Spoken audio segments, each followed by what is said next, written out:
time of the year. Can I extend a warm welcome to Graham and Graham's wife Nicole, who've travelled from Freo to be with us.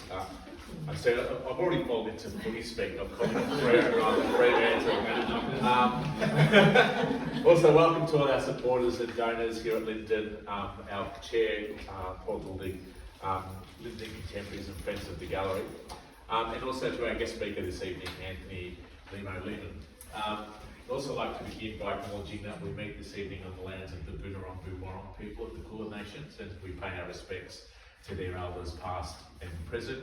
And as an institution, we also voice our support for the upcoming referendum vote.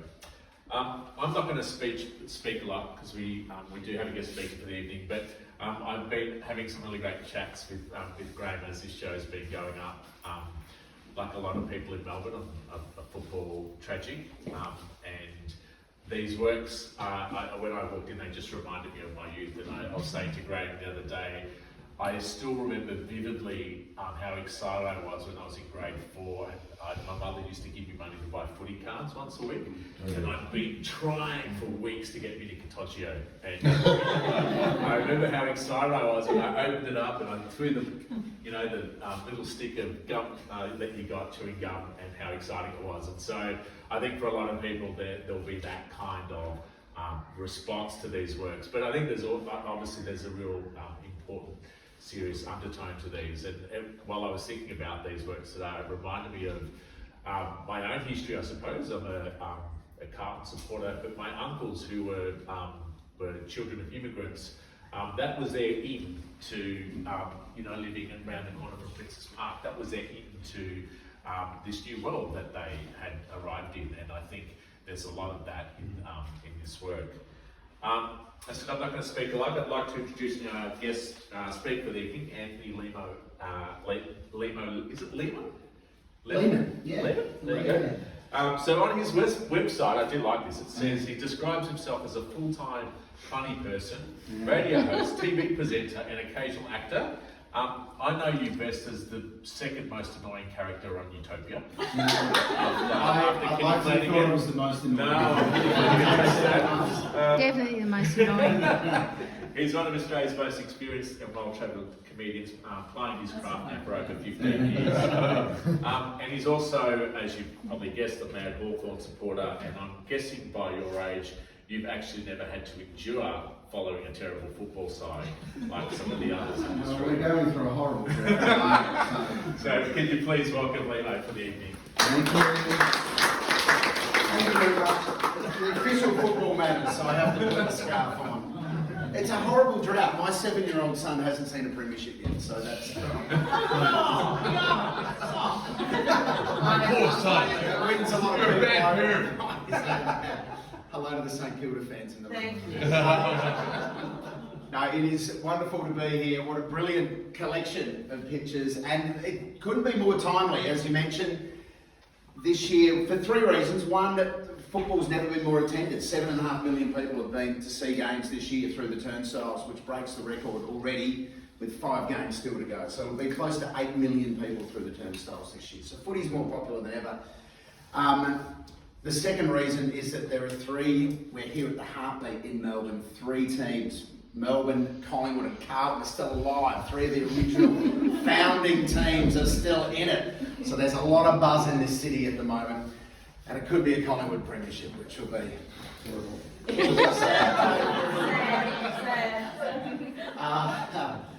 But the third reason that this is important and timely is we take football far too seriously these days, and there's way too much serious talk about football.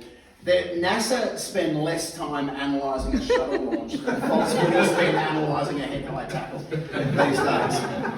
We just get bogged down into too much. We saw it during the week with the suspension or potential suspension of Braden Maynard. There were lawyers and doctors and professors and biomechanists were all called. It dominated the conversation for way too long. So this is very timely to have this now, and it takes us back, Graham takes us back to a simpler time. And isn't it nice to go back to that time when your phone was attached to the house? If you wanted to quickly check a photo, you had to finish the roll of film, take it to a chemist and wait 3 days.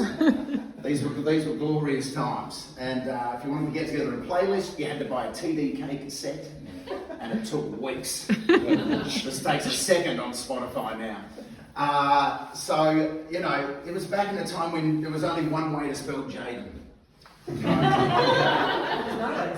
there's about 35 ways now to spell Jaden. In fact, there were 12 different spellings of Jaden on AFL lists a couple of years ago. So, back in the 70s, there was only one way to spell Jaden. There were only 4 television channels back then, and you know, and Countdown, and yes. which I know you mentioned on the website as well. Countdown, and the winners were part of our weekly diet as much as football, meat pies, kangaroos, and Holden cars.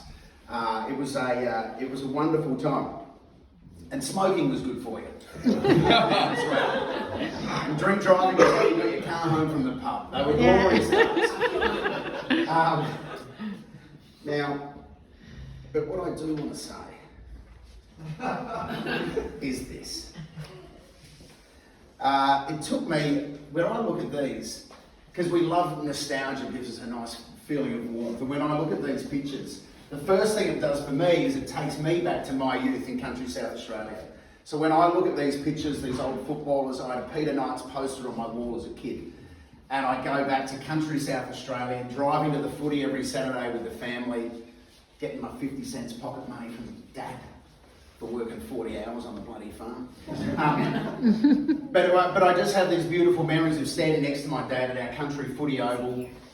The gum trees covered half the ground, the netball court was over in the corner, and cars were parked around the rest of the ground, tooting the horns when goals went through. And Dad would have his little transistor radio stuck to his ear. He was a Carlton fan, the old man.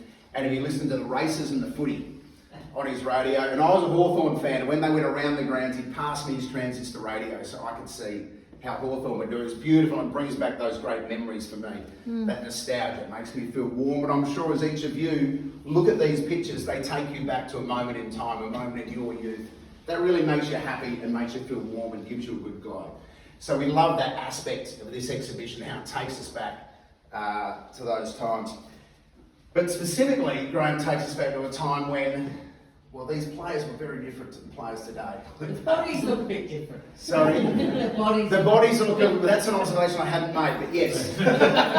You're quite right. Well, today they shave their legs, don't they? And back then they were proud of their hairy backs and their hairy chests. You know, today they collabs with stylists and fashion labels. And back then they never looked in a mirror. There was never a hair in place. Back then. They were, today they call themselves influencers, back then they were under the influence. A very different time back then. But Graham has taken these rough nuts, and they are rough nuts, and he's given them a makeover, he's softened them up, and he's made them suitable for 2023. And I love what he's done with them. And also it's a personal story for Graham as well, because we've got here a bloke born in Hong Kong, who went to boarding school in Perth in the 1970s, which I have no doubt presented a range of challenges. But then I went to boarding school in Adelaide in the 1980s, so I can only imagine what boarding school was like for you in Perth in the 1970s. You were surrounded by young boys who wanted to be men. Specifically, they wanted to be these men right here. And now you've played a long game and you are these men. So well done.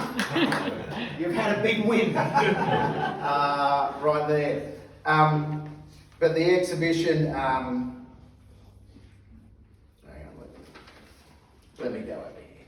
But the exhibition, it tells so many stories. So obviously, you look at the photos and they bring you a bit of joy to start with. But they tell stories about immigration. They tell stories about trying to fit in. They tell stories about someone's personal struggles as a youth, but they also tell stories about sport, about footy, about our heroes, about fashion as well, some better than others.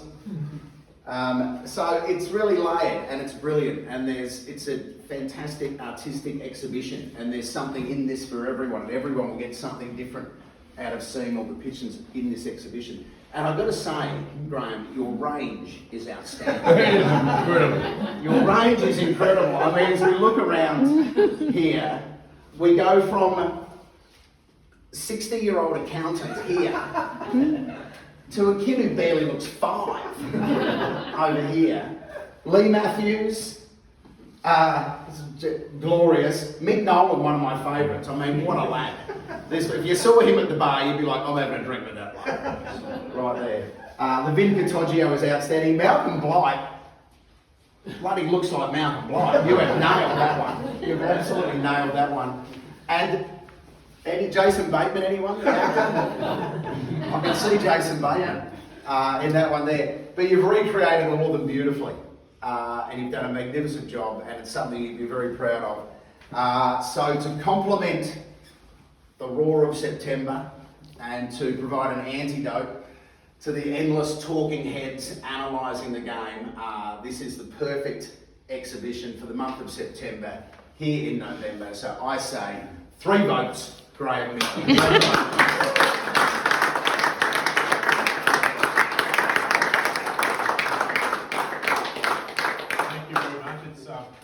It's good to hear that your father was a decent man.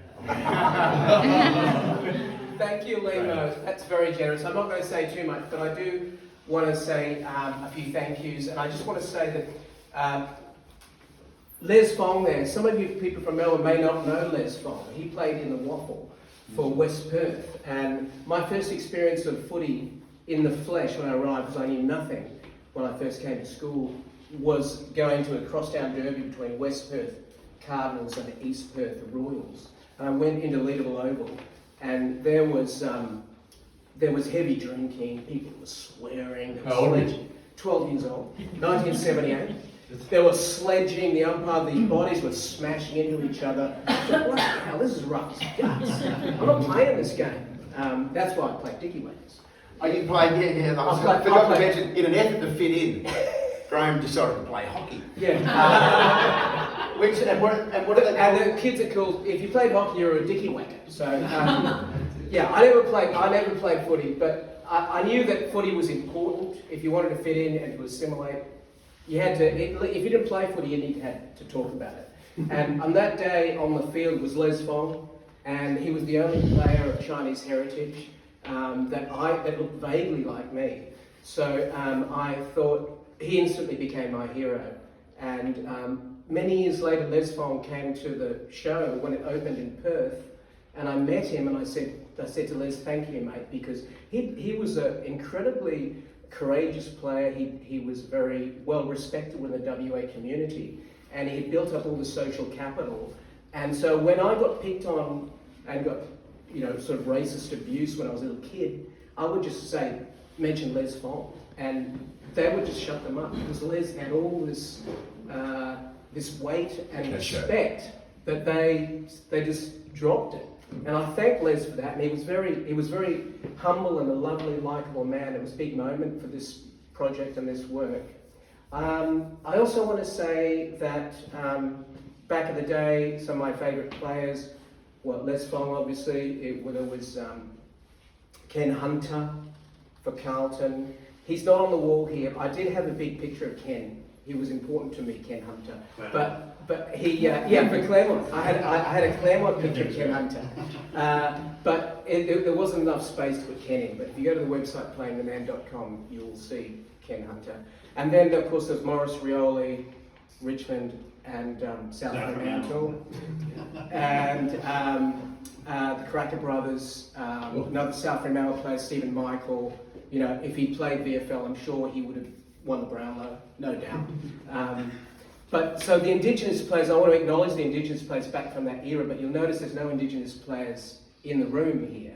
And that was a conscious decision I made because I didn't want to sort of participate in the white people darkening their skin for blackface, and because the history of blackface, the denigration and vilification of black people. So that was a conscious decision out of respect. So I just wanted to mention that. And finally, I'd just like to say I'm so happy to be in Melbourne. This really needed to get to Melbourne. When I started making the work back in Perth, I thought, oh my God, one day I've got to get this to Melbourne. The cultural heart of football, you know, where it's embedded in the fabric of Melbourne and the city. You know, you come here on game day and it is intense. Even on Tuesday, when Maynard's decision came through, the barmaid shouted, "Bloody Maynard, I hate the pies, how do you get away with that?" You know? I'd like to thank the Lyndon team for getting the show here, to Vince and to Liam, who've been helping along the way, to Fran, who actually for the last couple of days put the show up, and particularly to Carl Halliday, we've been liaising with over the last 6 months or so, and making that show, you know, possible, and to the Department of Local Government, Sport and Culture, a very sort of big name, but that and Art Remove for providing funding to get the show across. I'd also like to acknowledge a good friend of mine and collaborator, Jeff Atkinson, who shot a lot of the pictures. Some of them I shot with a self-timer, but many would not have been possible without Jeff. And Lehmo, of course, who I know he's extremely busy. He's taken a time out of his very busy schedule to be here tonight. So thank you, Lehmo. Thank you. Pleasure. And there's stubby holders for sale, and there's I'm doing an artist talk 2 to 3 on Sunday if you want to come along. Thank you.